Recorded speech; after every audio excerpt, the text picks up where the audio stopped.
Testing one.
Well, the subcommittee will come to order. Without objection, the chair is authorized to declare a recess at any time, and we may well have to do that. We're expecting a vote series to be called in the next half hour, and I'm told that there are 5 votes in the series, so if you do the math, maybe 50 minutes or so that we'll break. But we're going to do the best we can because we want to be good stewards of all of your time, so we appreciate you being here. We welcome you to today's hearing on proposed constitutional amendments. Without objection, our colleague Mr. Moran on the full committee will be able to participate in the hearing today. And I now recognize myself for an opening statement. Sunday, as we all know, was Constitution Day in America. Great celebration because it was on September 17th of 1787 that our nation's founders signed the Constitution that they had drafted during the Constitutional Convention in Philadelphia. The Constitution was a new and ambitious experiment in self-governance. It still is that. But it stood the test of time, and we're now 236 years into this experiment. It's the oldest and shortest Constitution the world has ever known, and it laid the foundation for our country to be the freest, most powerful, most successful nation in history. It's the envy of the whole world. It's the model for everyone. A key part of the Constitution is Article 5, of course, which establishes 2 mechanisms to amend it. The founders viewed the ability to amend the Constitution as one of its most important features, and it has been that. At the convention, Elbridge Gerry argued that, quote, the novelty and difficulty of the constitutional experiment requires periodical revision. George Mason similarly acknowledged that, quote, amendments will be necessary and it will be better to provide for them in an easy, regular, and constitutional way. Of course, we've used Article 5, that process, to amend the Constitution 27 times since 1787, most recently in 1992. Some of these amendments articulate and protect the most cherished rights of Americans. And it's sad for me to say this, but we really do need those protections more than ever today, arguably, because our most fundamental rights have recently come under unprecedented attack. According to a recent federal court decision upheld by the Fifth Circuit here about a week ago, the Biden administration has engineered what the district court called, quote, arguably the most massive attack on free speech in United States history, unquote, with its censorship schemes with the big tech platforms online. We have liberal Democrat governors like Newsom and Lujan Grisham and Whitmer who are devising new ways, seemingly, to trample upon our Bill of Rights. Among other things, the First Amendment, as we know, protects our rights to free speech and association, and it prohibits the establishment of a national church like they had the Church of England, while carefully preserving the vibrant expression of faith in the public square and the free exercise of religion. The Second Amendment secures our right to protect ourselves and our families with firearms. The 3 amendments adopted near the end of the Civil War moved us closer to fulfilling the promissory note of our Declaration of Independence, that all men are created equal and endowed with the same God-given rights, and our national ideal, as expressed in the preamble of our Constitution, of forming a more perfect union. Many other constitutional amendments have been proposed over the years, but never adopted. The provisions of Article 5 create a very difficult process to change the Constitution, and of course that is by design. They didn't want it to be done arbitrarily. The 2 mechanisms to amend are very straightforward. An amendment may be proposed by a 2/3 vote of both houses of Congress and then be ratified by 3/4 of the state legislatures, or an amendment may be proposed by 2/3 of the states and a convention called for that purpose. That amendment must then be ratified by 3/4 of the state legislatures or 3/4 of the conventions called in each state for ratification. To date, no such convention has ever been called, but efforts have been underway in recent years to do so. The witnesses before us today will speak about the process for proposing amendments and specific proposed amendments as well.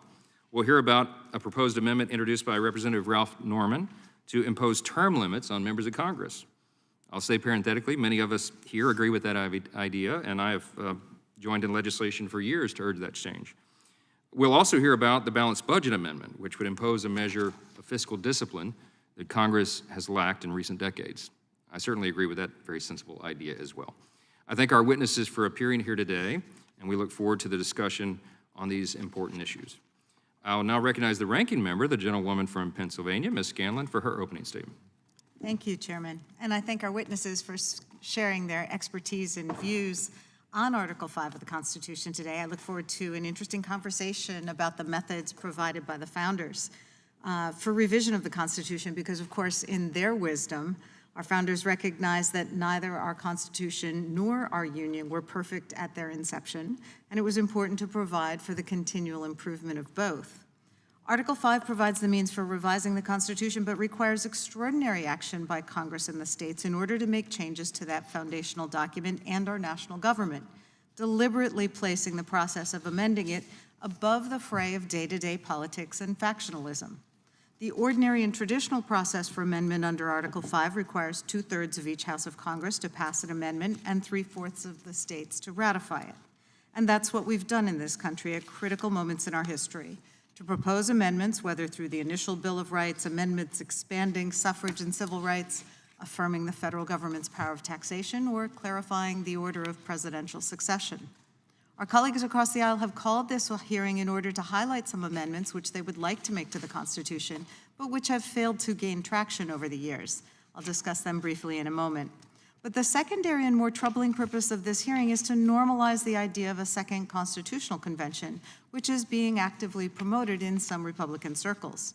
Article 5 also provides for Congress to call a constitutional convention if 2/3 of state legislatures petition Congress for such a convention. 3/4 of the states would then have to ratify any revisions made by such a convention. Beyond this, neither the Constitution nor history provide much guidance. Although some will argue today that the push for a constitutional convention is a grassroots movement, it's actually an astroturf effort, fueled by dark money in order to promote an extremist agenda. Essentially, being unable to gain the popular support to amend the Constitution in the traditional manner, some right-wing factions are now seeking to convene a convention to remake the Constitution to their liking, opening the door for the erasure of fundamental civil liberties and upending, potentially, our constitutional order. At a moment when our national politics are so riven by partisanship that Congress cannot even muster the votes to fund the government, this seems to be a very dangerous idea.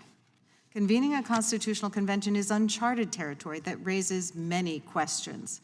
How do we count petitions for an Article 5 convention? Who gets to select delegates or determine their qualifications? Will the number of delegates be proportional to the population or, similar to the Electoral College, be based upon the number of states regardless of their populations? Who even gets to decide the answers to these or other procedural questions? It also raises alarms that this right-wing call for a constitutional convention seeks to capitalize on the efforts of the National Republican Party to capture the majority of state legislatures through the red map strategy over the last 15 years. Today, our Republican colleagues seek to highlight two particular changes to the Constitution which they'd like to impose, either through amendment or a constitutional convention: a balanced budget amendment and term limits for members of Congress and the Senate. They've been pushing unsuccessfully for those amendments for decades, even when they controlled both houses of Congress. And the reason why they have not succeeded thus far is that while superficially appealing, once one dives into the details, most people decide that these ideas, if implemented, would actually undermine our democracy and tangibly harm Americans' basic well-being. One of the reasons a balanced budget amendment is so unpopular is that it would slash critical social safety net programs that millions of Americans depend upon to support themselves and their families, such as Social Security, Medicare, Medicaid, SNAP, unemployment insurance, and veterans benefits. But it's not just those social safety net programs that would be at risk. Federal deposit insurance and military retirement funds would be imperiled under a balanced budget amendment. Anything funded by drawing on savings accumulated in prior years would be prohibited. And of course, it would hamstring the federal government, its ability to respond in cases of a national emergency. Balanced budget amendment is essentially a gimmick. We don't need a balanced budget amendment to balance a budget. In fact, Congress has balanced the federal budget as recently as the 90s without any amendment. But it does require Congress to be responsible about both the revenue it collects and the spending it authorizes. When those proposing a balanced budget amendment do so while being unwilling to require wealthy corporations and billionaires to pay their fair share, they make clear that they're only interested in balancing the budget at the expense of middle-class and vulnerable Americans. Finally, a quick word about term limits, because I know others will speak to this as well. We do already have term limits. They're called elections. Voters should decide when an elected official's time in office is over, and shame on them if they're not exercising their right to do so. Rather than binding future voters through a constitutional amendment, we should redouble our efforts to promote civic engagement, making it easier, not harder, for eligible voters to participate. I thank our witnesses for being here and look forward to their testimony. I thank the ranking member, and I will call call upon the chairman of the full committee, Chairman Jordan, for his opening statement. I thank the chairman for convening this hearing, for the good work he and the committee are doing on a number of issues and our witnesses. I would just say, it seems to me there are 33 trillion reasons why we need a balanced budget amendment. Every state has to balance their budget, every county, every city, every township. Everybody has to balance their budget except the one entity that has the $33 trillion debt. So maybe we should just have a balanced budget amendment to the Constitution and just start tackling this huge, huge problem. And maybe one of the ways to help in that effort is to limit the terms of the politicians who've created the $33 trillion debt. That seems pretty common sense to me. The good folks I get the privilege of representing back in the 4th District of Ohio, my guess is the vast majority of them would say, that's pretty common sense. And so I appreciate the witnesses who are here today, the fact that we're talking about these issues, something that I think needs to happen and should have happened a long time ago. With that, I yield back. Thank the chairman, and without objection, all other opening statements will be included in the record. We'll now introduce today's witnesses. Mr. Nick Tomboulides is the executive director of U.S. Term Limits, a nonprofit organization that advocates for term limits at all levels of government. He's a graduate of the University of Connecticut with a degree in economics. Dr. David Primo is the Ani and Mark Gabrielian Professor of Political Science and Business Administration at the University of Rochester. He's also a senior affiliate scholar at the Mercatus Center. He's an expert on fiscal policy and the budget process and has authored several books on the topic, including Rules and Restraint, Government Spending, and the Design of Institutions. I haven't read that, but I want to. Mr. Thomas Jipping is a senior legal fellow in the Edwin Meese III Center for Legal and Judicial Studies at the Heritage Foundation. His research focuses on the Constitution, the political process, the courts, and other issues. And prior to joining the Heritage Foundation, he served for 15 years on the staff of Senator Orrin Hatch. Mr. Stephen Spalding is the Vice President for Policy and External Affairs at Common Cause. He previously served as a staff member in Congress, including the House Administration Committee and the Senate Rules Committee, and served as a special counsel to FEC Commissioner Ann Ravel. We welcome our witnesses, and we thank you all for appearing today, especially under these sort of unique circumstances. We'll begin by swearing you in, and I've asked you to rise and raise your right hand.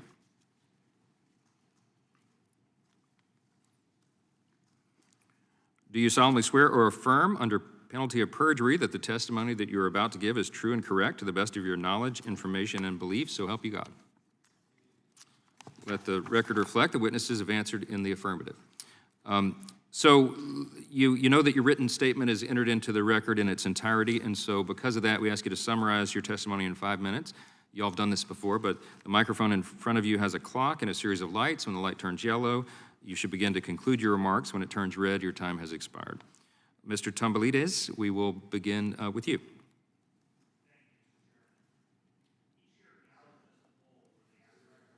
Oh, sorry, yeah, push that button there for me. Sorry. All good? Very good.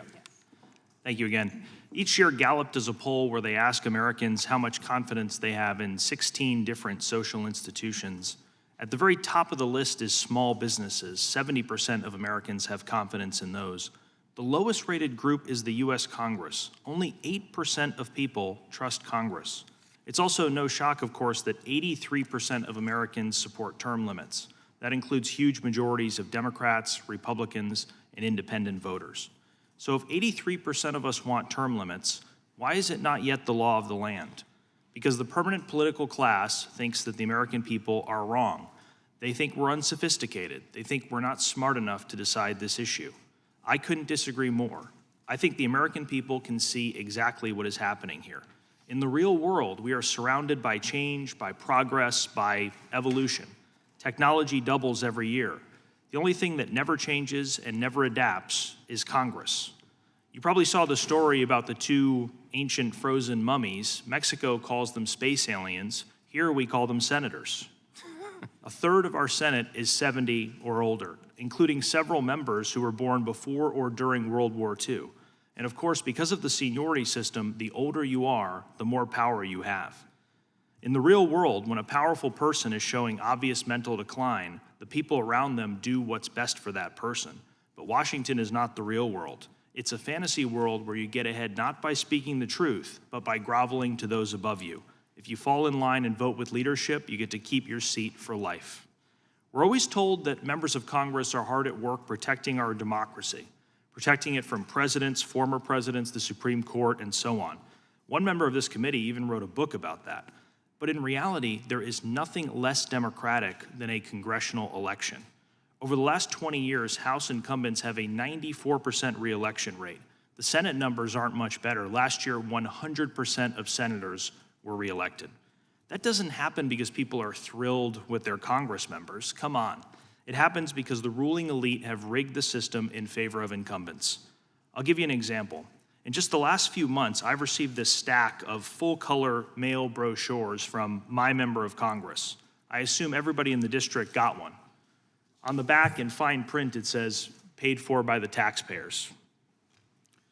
So he spends $1 million in public funds to tell us that he's against wasteful spending. You help me figure that out.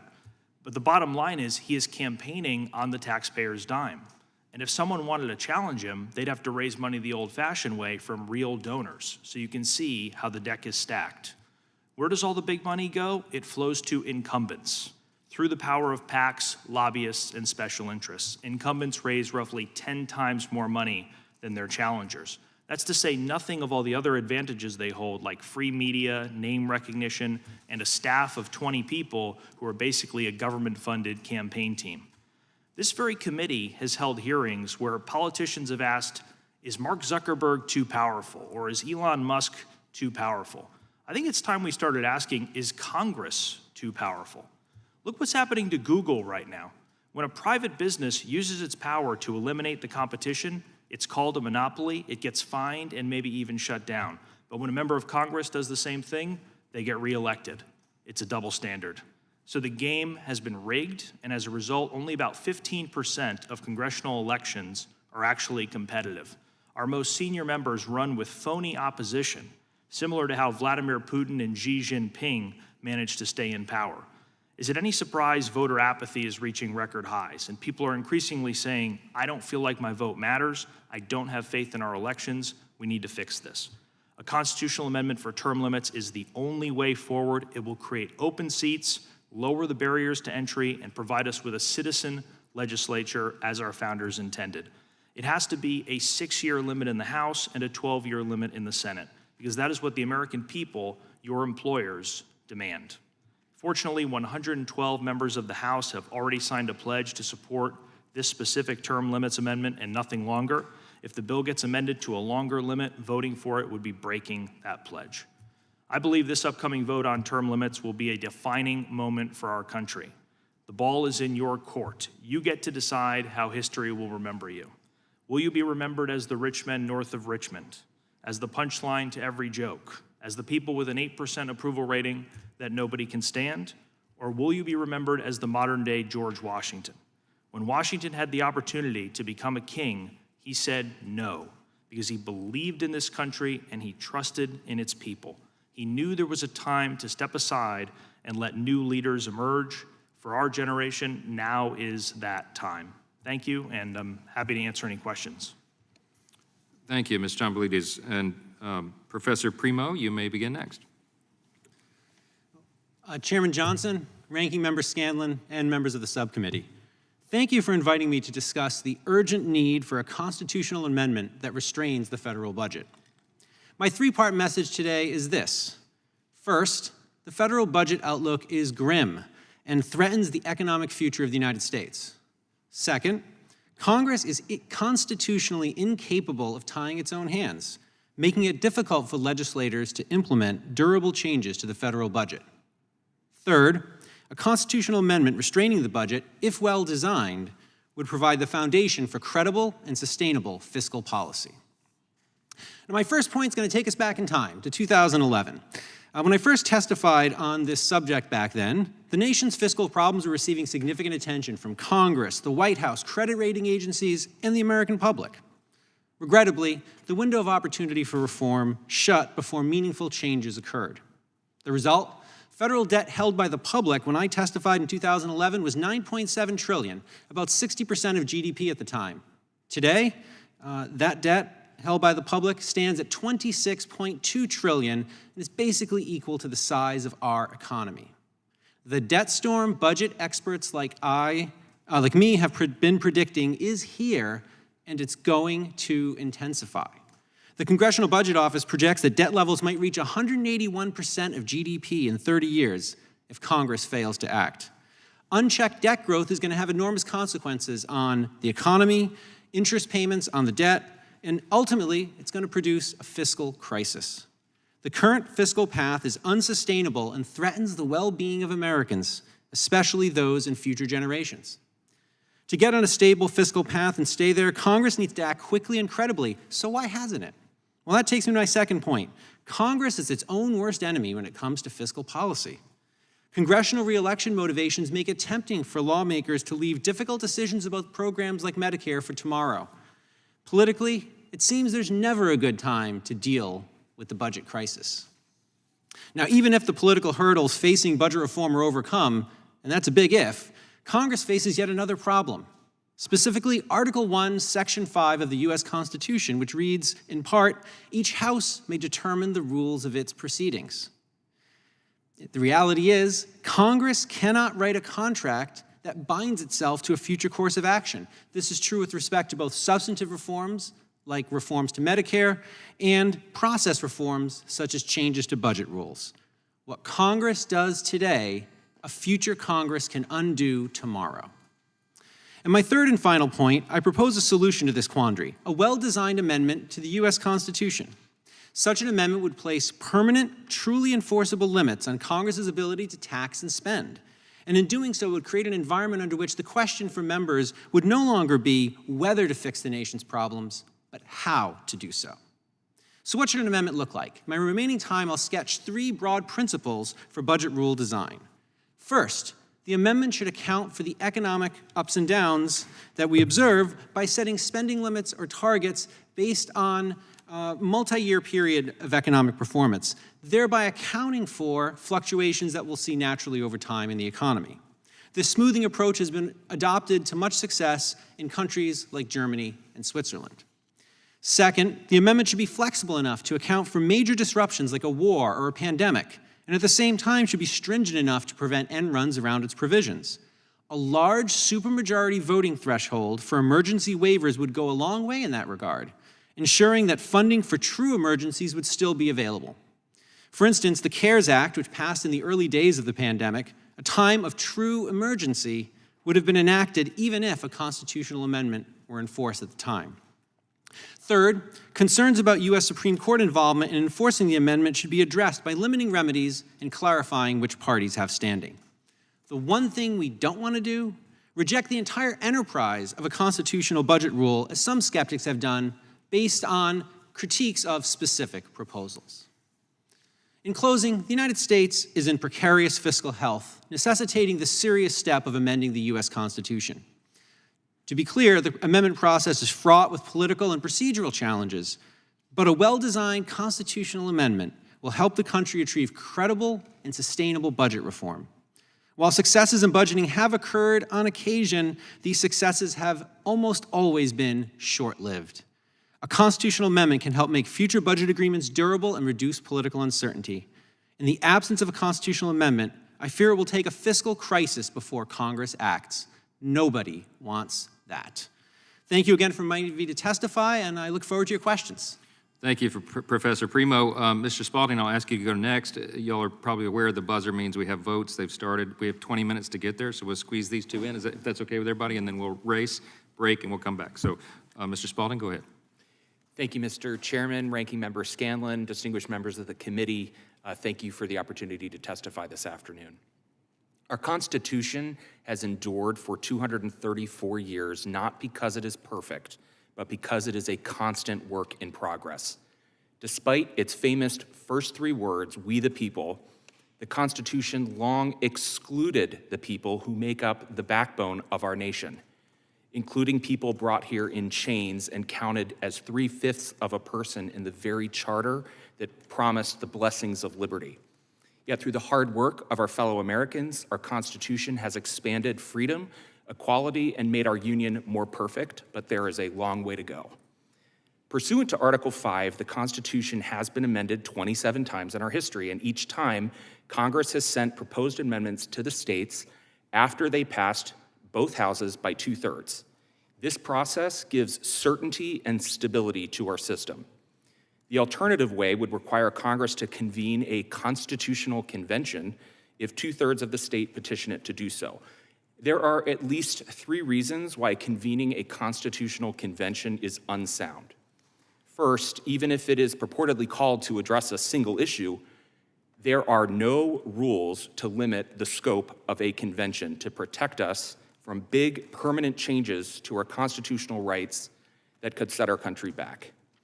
Second, there is an extraordinary risk that secretive, wealthy special interests, the same ones that pump millions of dark money into our elections, will use a constitutional convention to further stack the deck and bake their proposals into the Constitution.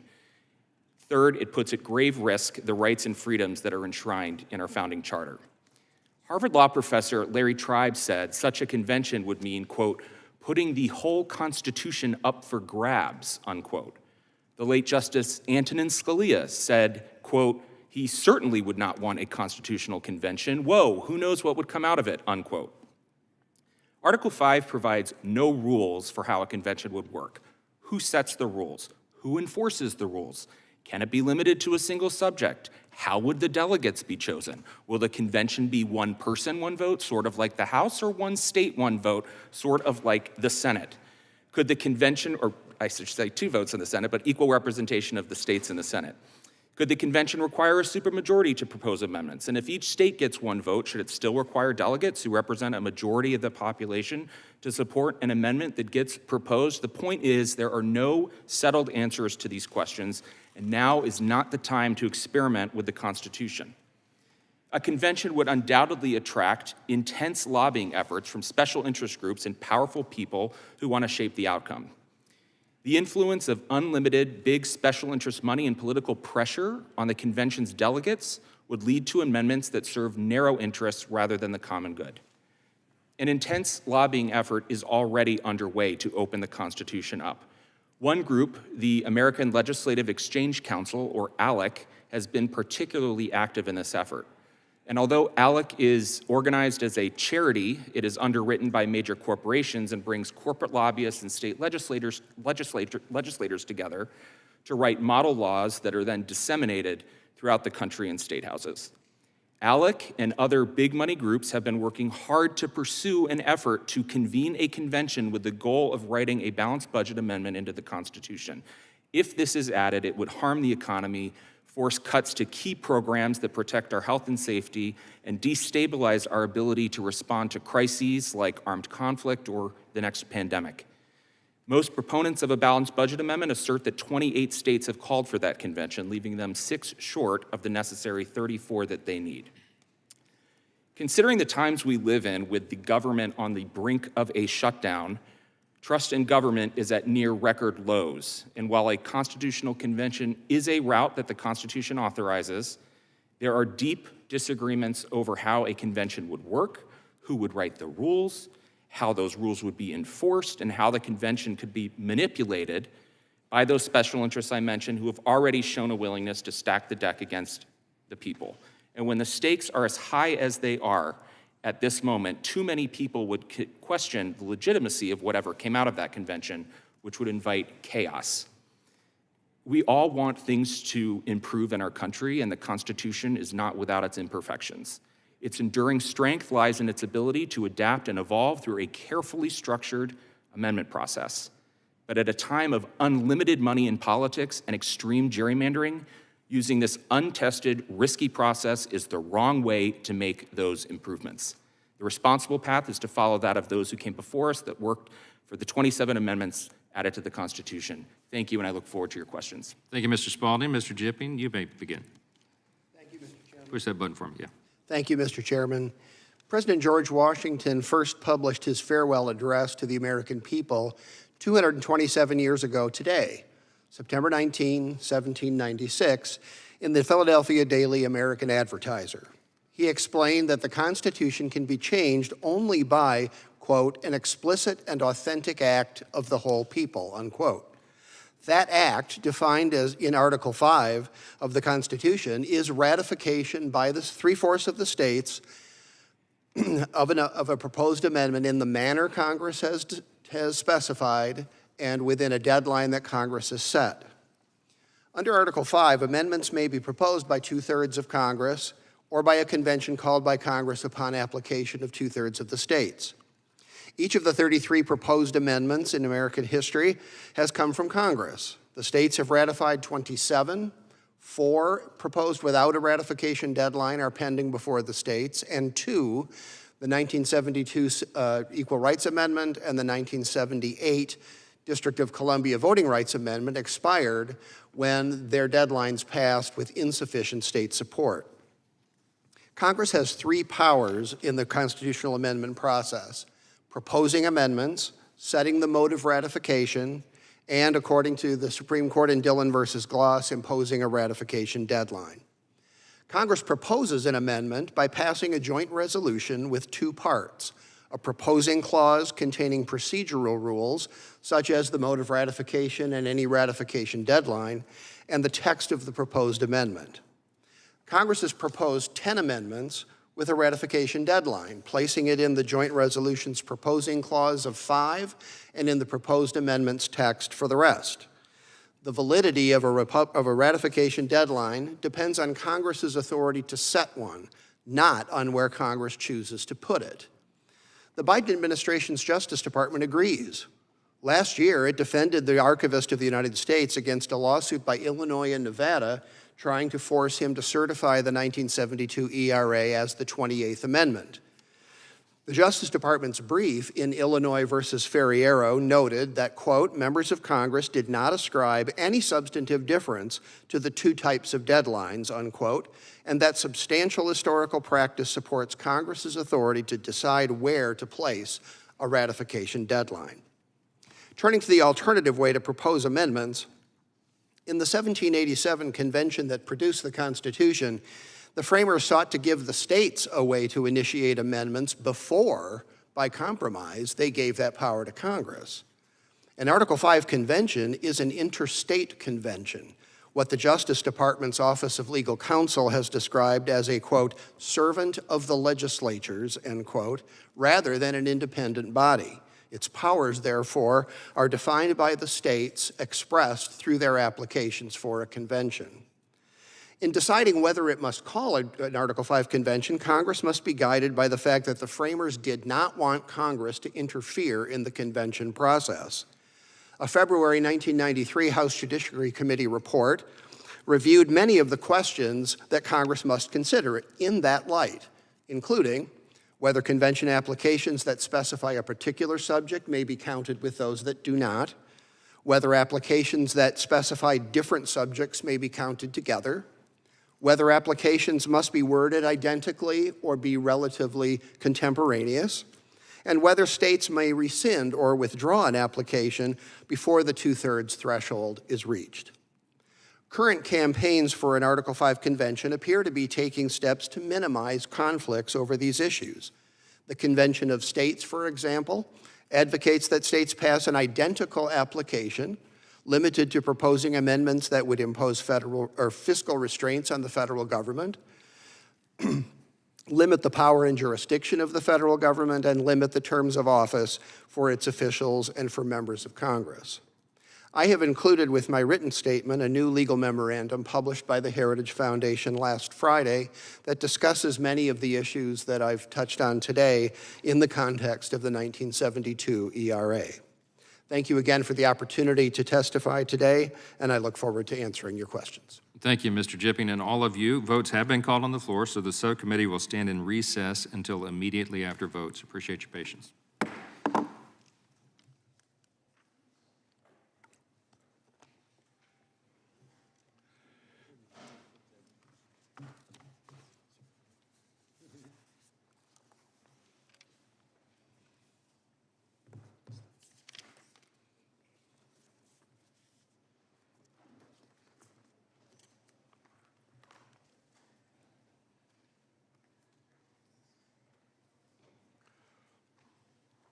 Can we just hang out here? Okay, I'll go back there.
All right, the subcommittee will come to order. We want to thank the witnesses again for your patience. We will now proceed under the 5-minute rule with questions, and the chair recognizes the gentleman from Texas, Mr. Hunt, for 5 minutes. We'll let delegate time to Mr. Moran from Texas, please. Thank you, Mr. Chairman. Thank you, Mr. Hunt. When I came to Congress last year or this year, I viewed our out-of-control spending as one of the greatest threats to our economic freedom. Our country's prosperity relies heavily on our ability to grow and innovate, which we can do when we have our fiscal house in order. But we have a bloated national debt of $33 trillion and growing. And it's not the fault of just one party, it's both. Consider these statistics from just the past few administrations. During the Obama administration, we added $8 trillion plus to our national debt, which at the time he took over was just south of $12 trillion. Then under President Trump, another $8 trillion was added to the national debt. And since then, President Biden has added approximately $3.5 trillion to the national debt. And now today we sit at close to $33 trillion in national debt. As a result of our fiscal mess, I introduced the principles-based balanced budget amendment, which is House Joint Resolution 80 earlier this year. We've been working closely with Americans for Prosperity on the language of this issue. And this constitutional amendment, which is written in a way that is meant to be flexible, comprehensible, meaningful, and frankly, able to be passed and to be ratified, will allow Congress to affirm the principles of maintaining a balanced budget without overriding any of the policymaking power. Core text of the amendment and the primary principle reads simply this way: expenditures and receipts shall be balanced, which may occur over more than 1 year. And in fact, the total text of this proposed amendment is just 2 paragraphs. It also allows for emergency spending with 2/3 approvals from both chambers, but it allows Congress to decide how to balance the budget, whether it's structural or biennial, and gives Congress flexibility to change the design of the implementing legislation. The BBA serves as a foundation for Congress to implement detailed legislation over time that meets the moment. Washington has racked up a pretty hefty bill over the past 20 years, and now families and businesses are experiencing the crippling inflation and soaring interest rates as a result. They balance their budgets. Why cannot we? Increased debt leads to decreased freedom. Regardless of the statutes that would underline this constitutional amendment that would put in place those things that need to happen to make it a reality, we cannot ignore this any further. Mr. Primo, you mentioned in your opening remarks that, quote, Congress is constitutionally incapable of tying its own hands. At present, I agree with you, but I'd like to change that with my proposed constitutional amendment. You testified before this committee in the past in favor of a balanced budget amendment in 2017. Do you think it's needed more now than it was then? And if so, why? I go back and I look at my old testimony, and I was talking about the concerns I had then about the national debt, and then I look at where we are now, and if I was concerned then, I'm even more concerned now, and I just don't see a path forward for Congress to, again, act on its own to balance the budget or even come close to balance in the absence of some external constraints. One of the things we always hear is, oh, Congress can balance the budget anytime it wants. Well, empirically, we can look back in history and see that at least in the last few decades, that really doesn't happen anymore. Without a constitutional balanced budget amendment, do you think Congress really will rein in spending the way it needs to and get its house in fiscal order? Unfortunately, just looking at the track record of Congress on lots of other issues, it often will take a crisis before meaningful action occurs. And some people say, oh, crisis is a great opportunity for action, as the saying goes, but I actually think that's a really terrible time to make legislation and make decisions because you're under the gun. In your opinion, how does the national debt pose a concern long-term for future generations of American taxpayers? And in terms of our daily lives, how's it going to impact us if we do not plot a new course and make this change now? Well, as the national debt continues to grow, interest payments obviously are going to increase, especially if we continue to see a high interest rate environment. What that means is that a greater share of the government spending will be to paying interest on the debt, which of course means that less funds can be spent on other things that are important to Americans.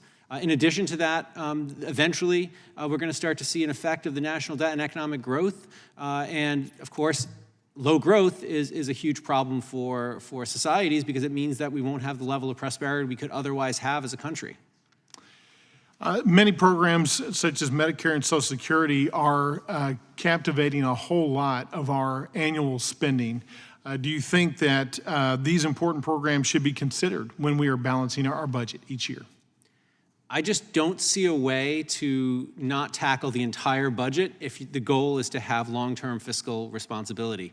I think the key, right, is to remember is that the claim is, well, we can't, you never can touch Medicare, you never can touch Social Security, but the math just doesn't work out if you don't consider how you're going to reform those programs. They need to be changed. Dr. Primo, I appreciate your time and appreciate your perspective and agree that we need to tie the hands of Congress moving forward, plot a new course, get on a fiscally sane course to balance our budget over the next decade. Thank you for your time. I yield back. Gentleman's time's expired. The chair recognizes the ranking member of the full committee, a gentleman from New York, for 5 minutes. Thank you, Mr. Chairman. Mrs. Spaulding, how would a constitutional amendment requiring a balanced budget undermine Social Security spending, military retirement benefits, and other important public service programs?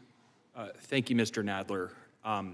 There have been a variety of balanced budget amendments that have been considered by Congress, but among the many troubling results would be that it would essentially render it unconstitutional to spend reserves and spend reserves on Social Security benefits, on military benefits, because the proposals that have been before this Congress have limited expenditures to revenues brought in the same year.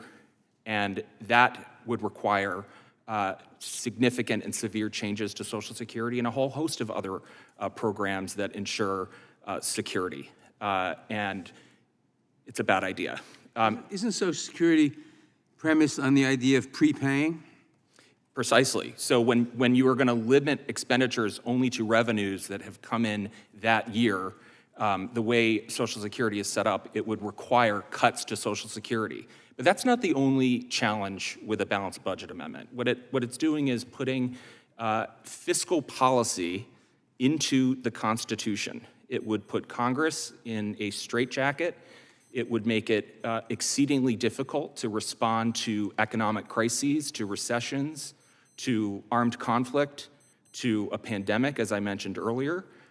And that is not the way our Constitution is designed. It would also put judges and jurists and attorneys in a strange position where they would be refereeing debates that should be happening here in the Article I branch of government and not over in Article III, and having jurists kind of weigh fiscal policy.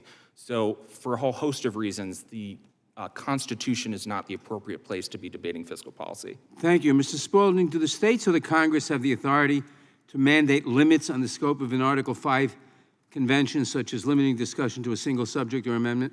No, and that is one of the concerns, if not the top concern. There are no rules. The language in Article V about convening a constitutional convention is incredibly spare.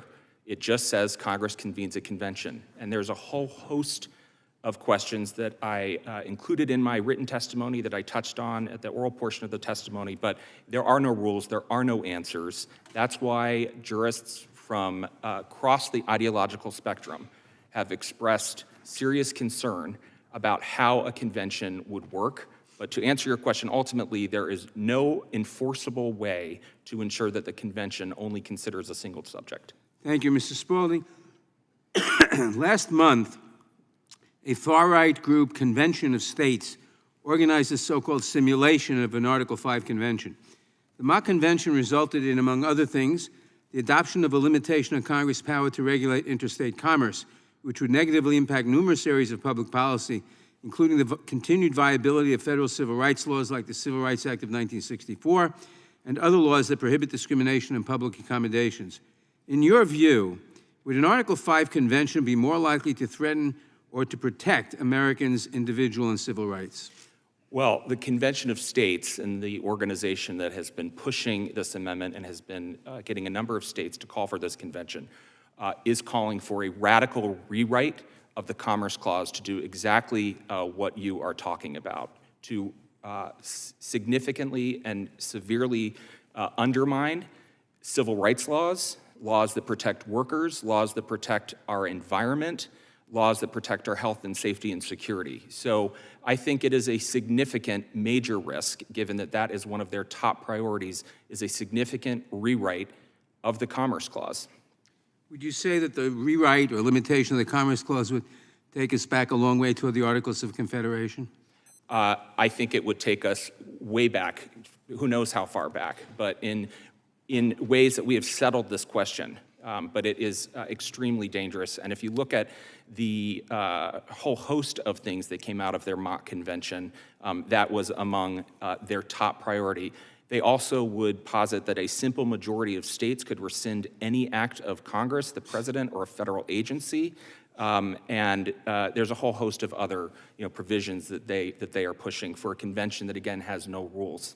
It does sound like the Articles of Confederation, which the framers found highly inadequate, which is why you had the Constitutional Convention of 1787. My time has expired. Thank you. I yield back. Gentleman yields back. The chair recognizes the gentleman from California for 5 minutes. Thank you. Mr. Jipping, I introduced a call for a constitutional convention for a balanced budget when I was in the state assembly close to 40 years ago now. And the arguments against it came from the right. But they were exactly the same arguments we're hearing from Mr. Spalding and the Democrats that, well, you have no idea, a runaway convention, there's no way to limit it, it could go out of control. But isn't it true that a constitutional convention has no more power to change a punctuation mark on the Constitution than the U.S. Congress has held every single day that it has sat for nearly 250 years? In either case, the product, whether it comes from the Congress or a convention, has to be ratified by 3/4 of the states. That's a critical point that hasn't been heard here today much, and that is the ultimate stopgap of both methods of proposing amendments is that 3/4 of the states have to ratify it. That's the ultimate check. Dr. Primo, I share your desire for a balanced budget amendment, but the process you outlined seems to me to be attempting to micromanage our affairs into times that we can't foresee. I mean, defining classes of spending and revenue, specifying what constitutes an emergency, multi-year accounting periods, fluctuations in economic performance, a smoothing approach, whatever that means. The beauty of the American Constitution is in its simplicity and its humility. In crafting a balanced budget amendment, it seems to me we need to maintain these qualities. We shouldn't be attempting to tell future generations specifically how they should manage their revenues and expenditures. What is a balanced budget? Isn't it simply a budget that doesn't require us to borrow? If that's the case, why don't we just say so? That's the essence of the amendment that Thomas Jefferson advocated. Instead of trying to define fiscal years, outlays, expenditures, revenues, emergencies, triggers, sequestrations, and so on, I hope we could just consider 27 simple words. The United States government may not increase its debt except for a specific purpose by legislation adopted by 3/4 of the membership of both houses of Congress. That's sort of an amendment would naturally require both a balanced budget and a prudent reserve to accommodate fluctuations in revenues and routine contingencies. It trusts that 3/4 of the Congress will be able to recognize a genuine emergency when they see it, and that 1/4 of Congress will be strong enough to resist borrowing for light or passing reasons. That is actually my House Resolution 9. What's your opinion of that approach? Thank you for the question. I am my focus is that, in fact, or the way I would think about it is the proposal I have where you sort of allow for a smoothing approach is actually it's actually placing less of a restraint on Congress to follow the rules in the Constitution, if you will. In other words, it's saying to Congress that you need to have some flexibility, that you may not have perfect balance year in and year out, and it would be impractical to call everything an emergency, right? So if you required a 3/4 vote to exceed the... Well, if you can't borrow, you're rather forced to do that, and that's the whole point of the amendment, is to force the Congress to live within its means, but not tell it how to do that. I would commend that to your consideration. Mr. Tumbulides, the founders considered term limits for members of Congress. They explicitly rejected them. I was only one of 2 sitting members of the California Assembly to endorse legislative term limits in 1990 in California. It's Prop 140. It set a 6-year limit on the Assembly at the time. I thought it was going to encourage more goal-oriented members to be much more skeptical of the bureaucracy, much more resistant to the legislative leaders. As karma would have it, I left the Assembly in 1992 when the term limits had no practical effect, and I returned in 1996 when they had complete effect, and the differences that I saw were absolutely jarring. They achieved the opposite of their intended effect. Instead of arriving in the legislature contemplating their political mortality, members simply arrived contemplating their next political move. They had no experience in state government, so they were far more dependent on the bureaucracy. And since their term was limited, they were far more dependent on the leadership since it was limited, for their next political move. Prior to term limits, members on the committees often had far more experience in the subject matter than the bureaucracies appearing before them. Term limits stripped the legislative branch of this advantage. It shifted enormous influence from the legislative branch to the bureaucracy. Before term limits, there was a sense of loyalty to the institution and the process. After term limits, there wasn't any. I would just urge you and my conservative colleagues who mistakenly believe that term limits is going to improve the legislative branch, please look to states like California that succumbed to that siren song and ask yourself if you really want to send the Congress in that direction. I yield back. Gentlemen, time's May I respond to that?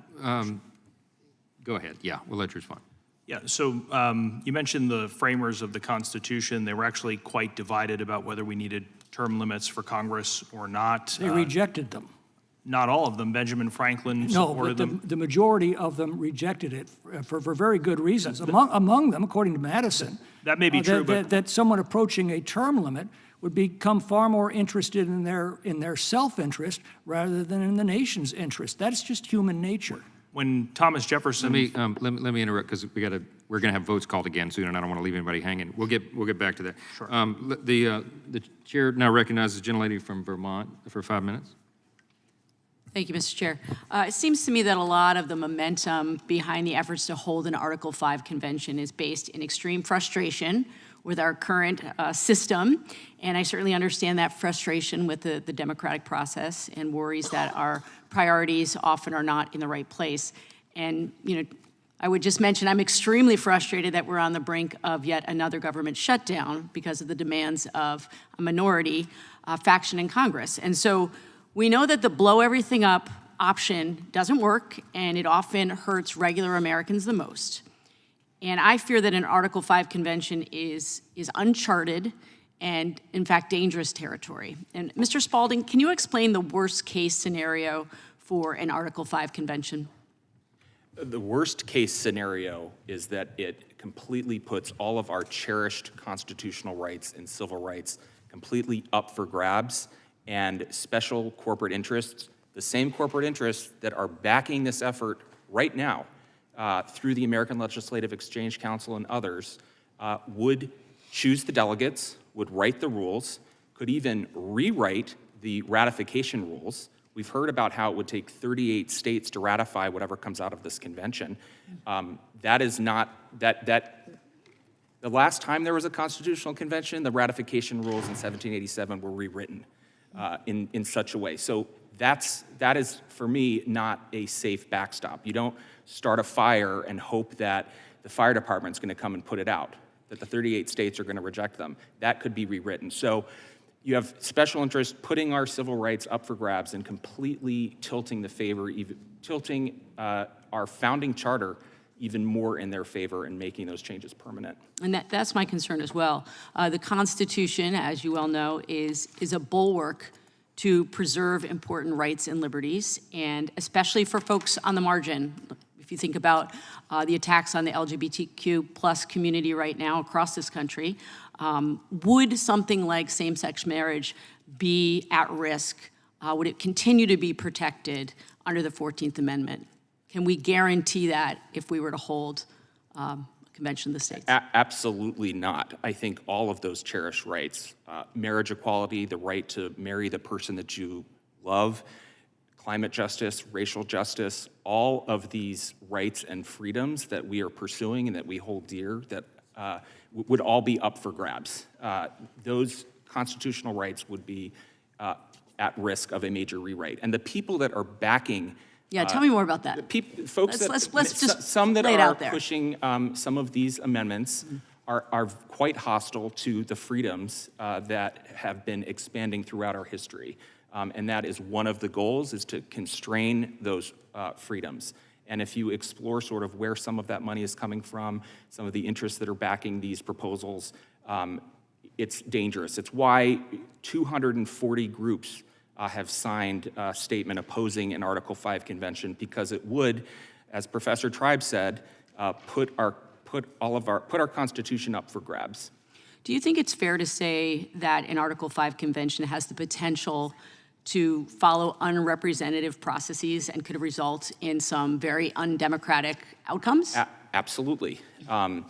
Again, the language is so spare. It just says that Congress is going to convene a convention, but it doesn't make clear whether people are going to be equally represented or whether states are going to be equally represented. So is it going to further empower states that represent a small minority of this country, or is it going to empower people? How are delegates going to be chosen? And again, as I brought up in my opening statement, we're at a time of extreme gerrymandering. There's one group that is pushing this, the Convention of States. It is their view, notwithstanding the text of the Constitution, that states would write those rules, and that states would set the rules. It would be one state, one vote, and that state legislators would choose who's going to go to this convention. I don't know where they're getting that from. That is not in the text of the Constitution. But all the more reason that this process would not be nearly as democratic and people-powered as some are positing. I really appreciate that. In the last 30 seconds here, I know a balanced budget amendment is something that sounds great in the abstract, but often makes no practical sense for a modern nation. Can you just speak briefly about your sense of what a balanced budget amendment could do to the economy? Well, it would make it much more difficult to deal with economic crises, recessions, war, pandemics, and it would harm people in our country that depend on a government that is representing them and is meeting their needs. And so all of that, again, to put Congress in that kind of a straitjacket and then to tell unelected judges that they're going to interpret and rule on fiscal policy is not the way our system is designed. Thank you very much, Mr. Spalding. I yield back. Gentlelady yields back, and the chair, just for a moment, I ask unanimous consent that a statement from Americans for Term Limits on the history and utility of term limits be inserted in the record. Without objection, so ordered. And the chair now recognizes the gentleman from South Carolina for 5 minutes.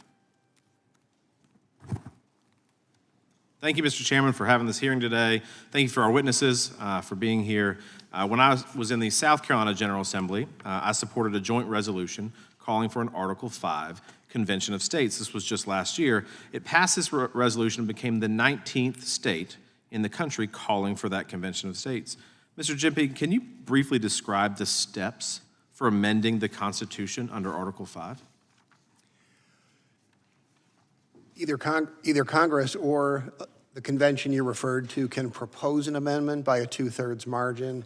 At the end of the day, nothing becomes part of the Constitution that's not ratified by 3/4 of the states.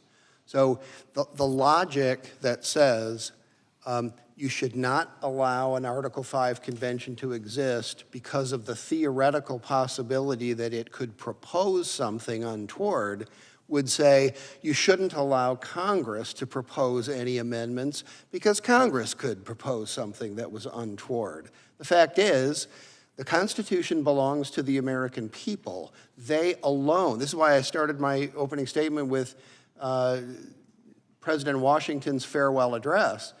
The Supreme Court actually held in 1795, a year earlier, they actually asked the question, what is a Constitution? And they said that the Constitution can only be changed by the authority that made it. And so we've seen lots of rewriting of the Constitution. People who say that that could happen by a very long and considered process involving a convention, the Supreme Court does it all the time. So we have an illegitimate process of changing our Constitution through the Supreme Court.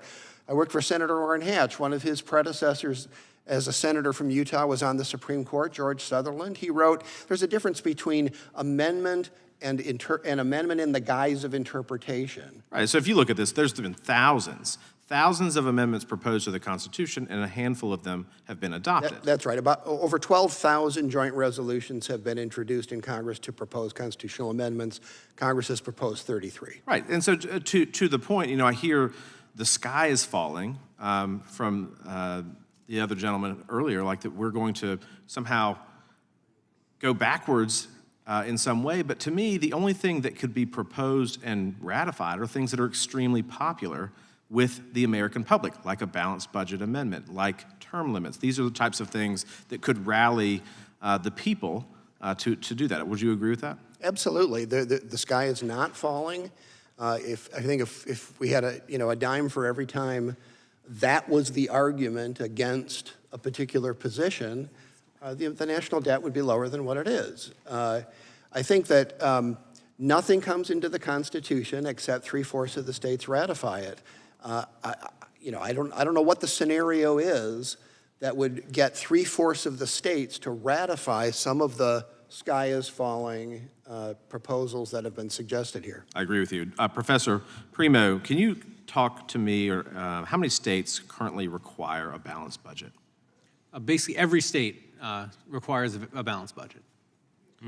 Right, and so every state has to comply with that requirement when they set out the budget. I know in South Carolina, we have that. The budget cannot pass until it is certified that it is in balance with tax revenues and what we are appropriating. And so states are doing these things, and states are doing okay, right?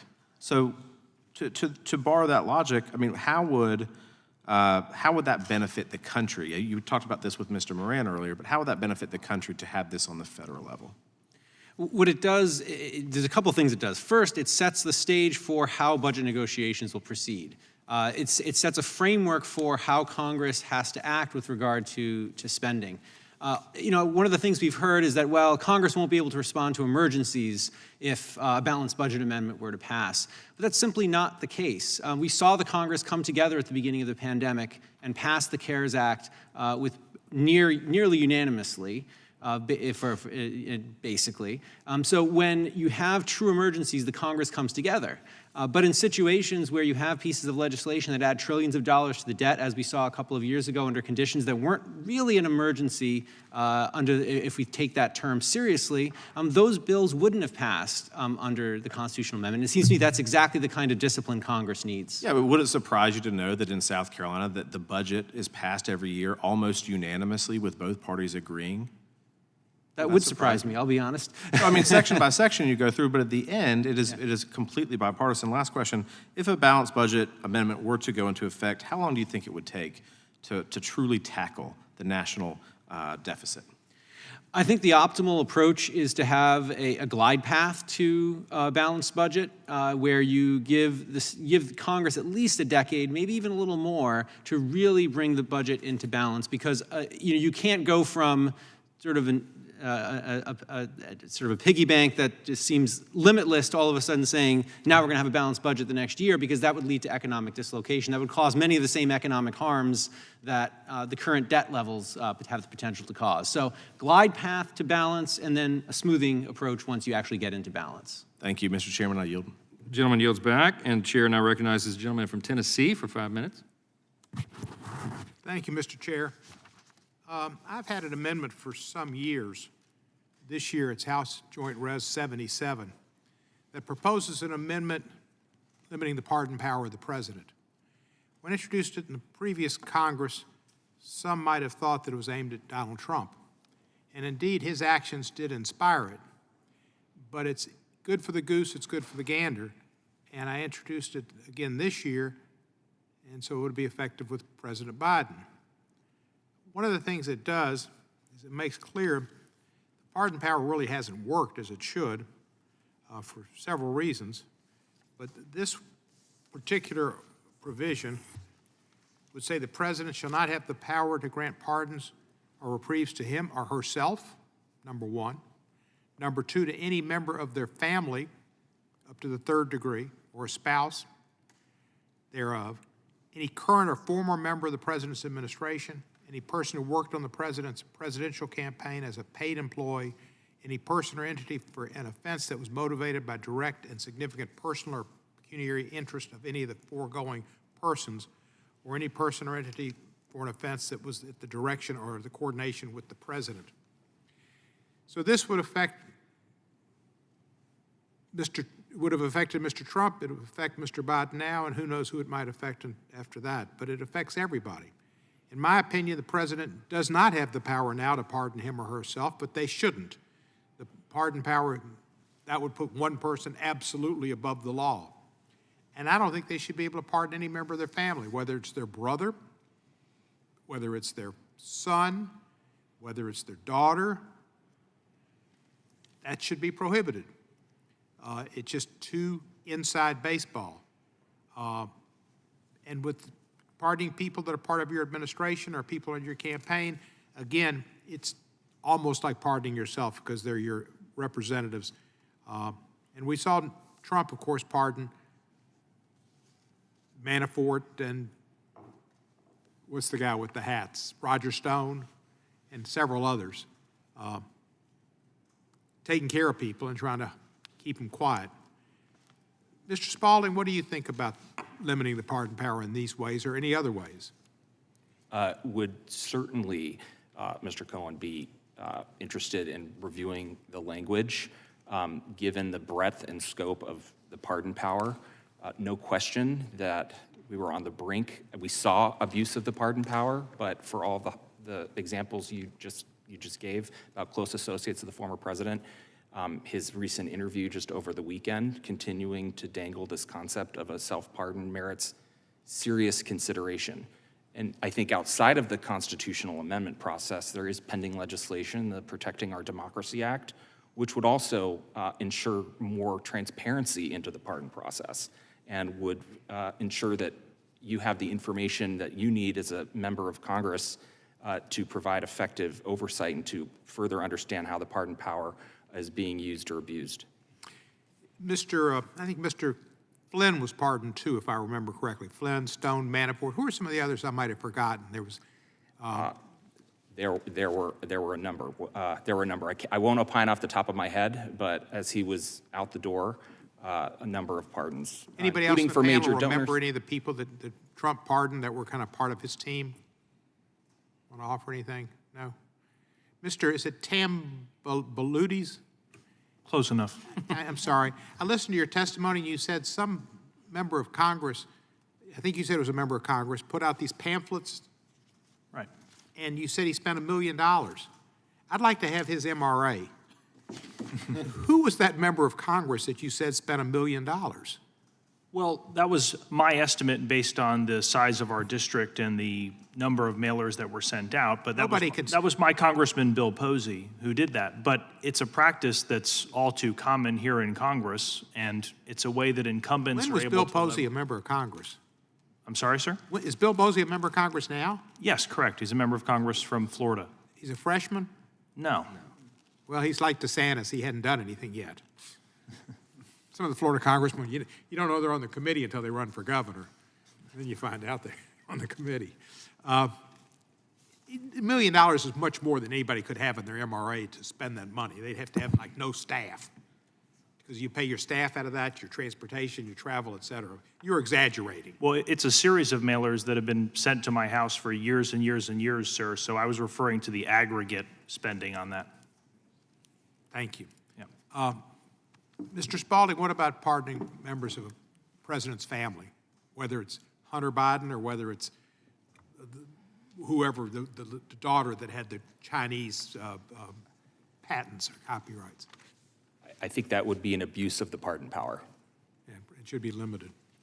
I proposed it, and I propose it again, and I think if it's good for one, it's good for the other, and I don't think there should be pardoning of family members. And that would certainly, if you think that the president did something involved with his son, this would be a way to make sure that let the son know that if he's going to do something like that, that he's not going to get any benefit on the back end. So I think it would help a lot. Let me ask also. Gentleman's time's expired, right? That's quick. Yeah, no, it's been expired for a while. I'm sorry. Thank you for giving me that extra time. Yes, sir. I yield back the balance of my time. Gentleman yields time, he has not. The chair will yield next to the gentlelady from Wyoming, but I'll just point out Congressman Bill Posey is Florida's 8th congressional district, 7-term congressman. So need to go to more cocktail parties. The chair recognizes the gentlelady from Wyoming, 5 minutes. Well, thank you, and thank you for being here, gentlemen. I always love having a discussion about the Constitution. I want to state right up front, I am opposed to term limits, and not for any self-serving reason, but because I think they are a bad idea in terms of the future of our republic. I also believe that the intent of the framers must remain a dominant force and should guide the current discussion. The finality of the qualifications clause for congressional members is settled through the text of the Constitution itself.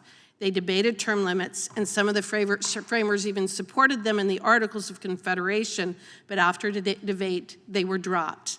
That doesn't mean that term limits don't exist. They certainly do, which is why the American people go to the ballot every 2 years for the members of the U.S. House and every 6 years to select their U.S. senators. In addition, legislative supremacy is something the founders clearly established through the long list of enumerated and implied powers granted to Congress, as compared to the brevity of powers granted to the President in Article 2. What does that mean? That the drafters of our Constitution intended the legislative branch, the one directly elected and accountable to the voters, to be the most robust and strongest of the 3 branches. And I believe that term limits would not only undermine that intent, but substantially alter our relationship with our elected officials. And again, what do I mean by that? For years, I have been railing against the expansion and growth of the administrative state, those unelected bureaucrats who have taken on the role of legislating in violation of the separation of powers provisions in our Constitution.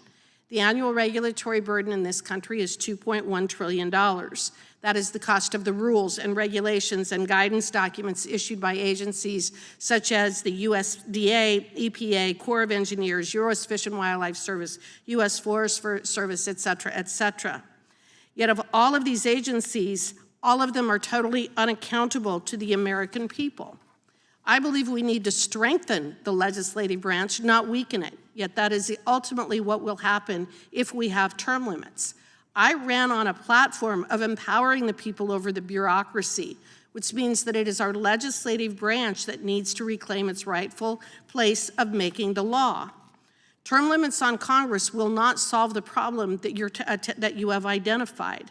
Now more than ever, our congressional representatives need to stand strong, and requiring a routine cycling of elected officials seems to me to be a distraction from where the real issues in Washington, D.C. lie.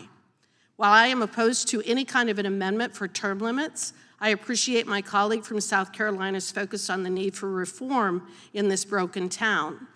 To that extent, one area where I'm willing to meet my colleague in the middle to advance reform is in imposing term limits on bureaucrats that make up the administrative state.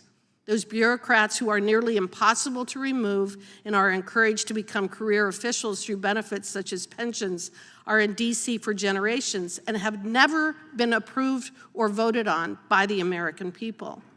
This is the real danger to our society. These officials make policies with no constituencies and cannot be held accountable if they do something which goes against the needs of the American people, which they routinely do. An example being the radical war on affordable energy being waged by the Biden bureaucracy. I also want to say that as a freshman member of Congress, I think that it is a problem to underestimate the importance of institutional knowledge. How can a member be here for 6 years and effectively take on a career official who has been here for 35 years? Is Washington, D.C. broken? Absolutely, and the odds are stacked against the American people in a government which has grown too powerful and big to control, and instead it now controls us. But it controls us because of the unelected bureaucrats, not because of your elected officials here in Washington, D.C. Reform is necessary, and it should come from the people who are actually elected by the American people. The only directly elected officials in town should not become the target. It should be those who are unaccountable. This Congress needs to unify and hold accountable those officials who spend their entire lives in D.C. without taking a single vote, yet impose trillions of dollars of hidden taxes against us. I want to close by reiterating that term limits already exist through elections, but limiting ballot choices doesn't fix problems. It only creates more. And with that, I yield back. Gentlelady yields back. The chair now recognizes the gentlelady from Texas for 5 minutes.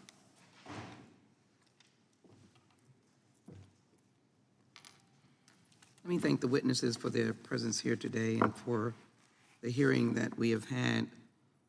It's important, I think, Mr. Spalding, I'm going to focus on trying to not be redundant, but deliberate more with you on this process. First of all, I'm glad that the Founding Fathers added Article 5 to at least acknowledge as a democracy we should be prepared in times of absolute need for change or maybe crisis to effectively maneuver a process with 2/3 and 3/4 that might work on a serious need for change. I heard one member make an important point. I don't think it is a constitutional change, but what the Supreme Court does is it interprets the Constitution, and by its interpretation, of which I know that I've had extensive disagreement with the Supreme Court of recent years, one could say that they've altered constitutional law or decisions that were premised on constitutional law. And what comes to mind, of course, is the Shelby case that literally destroyed the Voting Rights Act that I think was grounded in the 14th Amendment, equal protection, possibly the 15th Amendment, and then, of course, due process. How they got to their decision of just eliminating voting protections, and of course, we have deteriorated and gone further down. But I think the issue of a constitutional convention is clearly should be perceived from the perspective of the representation of the American people. First, by way of states, and we have the 10th Amendment, what is not left to the federal government is left to the states, and then cities and hamlets and counties that have different jurisdictions as well. So my first question is, because of the system that we have, our states, our cities, counties, and hamlets, villages are dependent on the federal government. They do the government does major work from interstate highways, from the railroads. Now we've gotten into more modern issues of climate change. We see that crime is an issue across America. Cities and states are looking to have a partner in the federal government and how you work to bring down crime. Education has a component of the federal government. So what would, first of all, could you emphasize that dependency and that a balanced budget amendment, though well-intentioned, is distinctive from a city that balances budget, which people want to constantly say, my city balances its budget, and how does that in any way argue favorably for the national government to have that obligation? I agree with you, Ms. Jackson-Lee, wholeheartedly that many states, local jurisdictions depend on resources from the federal government to carry out their activities. One important point, we've heard about states having balanced budget requirements. States generally have an operating budget, which may be balanced. Then they also have a capital budget, which may include borrowing, which may include needing to dip into reserves that weren't raised that year. So I think there's some nuance there when we're talking about states abiding by balanced budgets, because in general there's two. And so that's a point that I appreciate having the opportunity to make. So we can make the argument that local governments, state governments that balance their budget, there may be some unique focus that doesn't equate to a massive budget that the federal government has to utilize based upon the needs of the American people. Lastly, very quickly, two of my colleagues were eloquent on this whole question of term limits. I think it is important to point out that the Founding Fathers rejected it. Give me your worst-case scenario for the federal government, institutional memory gone, the massiveness of the government, the ability to have elected persons in the people's house be able to reflect what the people want as the government is guided by the executive. How important is the maintenance of the ability to elect who you chose and not have term limits? It is incredibly important to have that continuity and that institutional memory. And it's also important to acknowledge people are frustrated. They expect a democracy that is representative and reflective and responsive. The challenge, in my view and in Common Cause's view, is not the length of a term, because there's tremendous wisdom and experience that comes with those who are closest to the people being chosen by the people. The challenge is it's the attacks on the freedom to vote, extreme gerrymandering, the influence of money in politics that has distorted representative democracy. We've got to fix those challenges. It's not term limits, but to your ultimate point, completely agree that term limits can increase the power of lobbyists and folks on K Street who are here a very long time as people rotate in and off of Capitol Hill.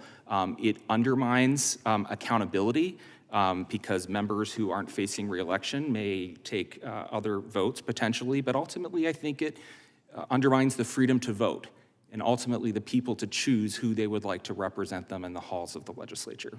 Mr. Chairman, I want to thank you for your indulgence. I just want to make one last sentence on the record. Ms. Spalding, you said it. It undermines the people's ability to run their government as they choose. We have to fix it and make it work, but it undermines the people, and I'm standing with the people, from cities to hamlets to villages to states. Mr. Chairman, thank you for allowing me to introduce that statement, and to the ranking member as well. I yield back. Gentlelady yields back. Chair recognizes myself for 5 minutes. We've got to answer some of this, Mr. Tomboulides. Let's do it. You noted that Gallup says 83% of Americans believe in term limits now. There's good reasons for that. One of the difficult questions that's been brought up today and that we get often is about the unintended consequences. So how do you answer the objection that if we impose term limits in Congress, the professional staff who have long careers here will be the ones with all the institutional knowledge, and they'll effectively become the unaccountable ruling class? What's the answer to that? Well, first of all, I do find it very ironic that the point has been made here that representatives will be choosing the people over term limits when it's actually 83% of the people who want term limits. So I think the people don't just have a limited right to elect their representatives, they absolutely have a right to decide the parameters around elected office. Senator Mark Warner had a good quote. He called the U.S. federal bureaucracy the largest in the world. Over the last 100 years, the bureaucracy in this nation has gone from 2.5% of GDP to 25% of GDP. According to the Federal Register, we have over 400 different departments, agencies, and sub-agencies, over 100,000 different federal rules and regulations. This is the biggest bureaucracy, and yet, puzzlingly, Congress has never had term limits. So therefore, we are left to conclude that this entire bureaucracy that everyone has a problem with, that has become so unaccountable and undemocratic, that was created by career politicians. It wasn't created by term limits. Career politicians created the enabling laws. They sustained it, they perpetuated it, and they supplied it with a limitless stream of funding. So if the charge is creating bureaucracy, I must say we are putting the wrong defendant on trial. It is career politicians over and over again who blow up bureaucracy, not term limits. But I will tell you, Representative, there is a relationship between term limits and bureaucracy. Term limits reduce bureaucracy. We know this because it happens at the state level. There was a paper by Randy Holcomb, Florida State University professor. He found that states with term limits reduced the size of their bureaucracy. There was an analysis done by the National Taxpayers Union which found that the longest serving members of Congress vote to spend the most money on bureaucracy. And then there was another paper that just came out last year by an NYU professor, Mona Valakfathi, who found that in states with term limits, the legislators actually give bureaucrats a more confined mandate and less discretion with respect to what they can do. So the laws are written to bureaucrats, you must implement our law this way, other than you may implement our law this way. And that is a tremendous difference, because it means that those legislators, those democratically elected legislators, will have their policy wishes carried out into the next generation, as opposed to letting unelected bureaucrats decide the rules of the game. Got it. In the amendment process, Mr. Jipping, in the amendment process, can a state legislature alter or amend the language of a proposed constitutional amendment after it has been transmitted to them for ratification? Not in any substantive way, no. There are different states will ratify or not ratify, but they'll make their ratification decision in somewhat different ways. But when a constitutional amendment is proposed, the states consider ratifying that constitutional amendment. That specific language, so there's not a danger that it goes That's off the right. rails at that point. Can Congress set a time limit for states to ratify a proposed amendment? Absolutely, they can, and they've done it many, many times.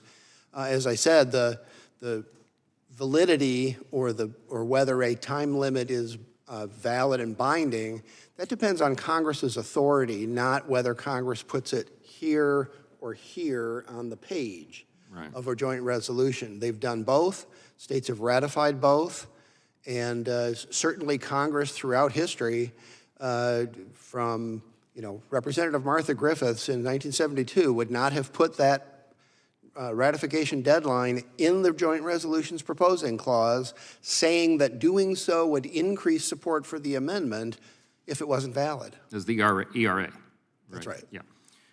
So we know that one lapsed, by the way, because we have that debate here all the time. It's clearly the ERA's time limit is lapsed.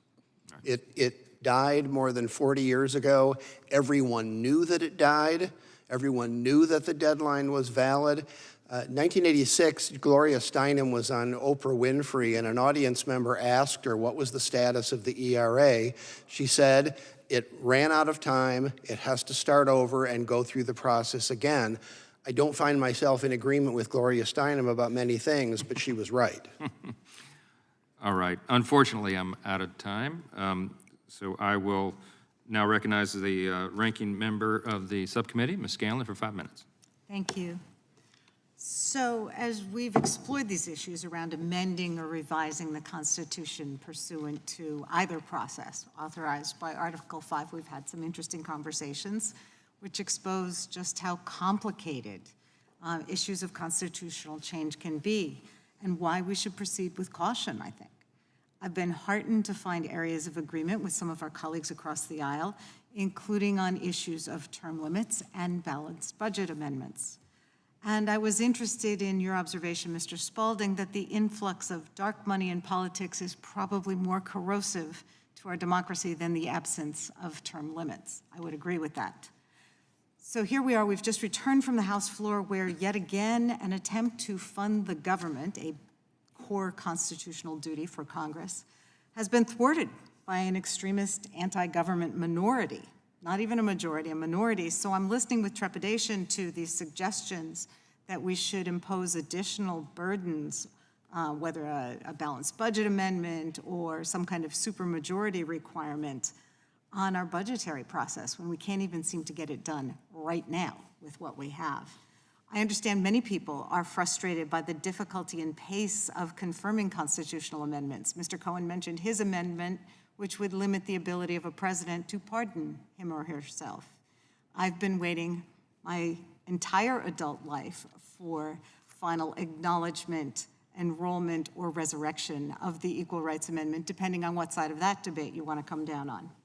In the past month, I've had constituents advocate for amendments, many of which have been adopted by various states, including amendments to guarantee access to reproductive health care, including abortion care, to overturn the Citizens United decision, which has allowed a flood of dark money in our politics, to guarantee the right of labor to organize and collectively bargain, to protect and improve a healthy environment for current and future generations, a right to a thorough and efficient public education, and the possibility of revising or repealing the Second Amendment.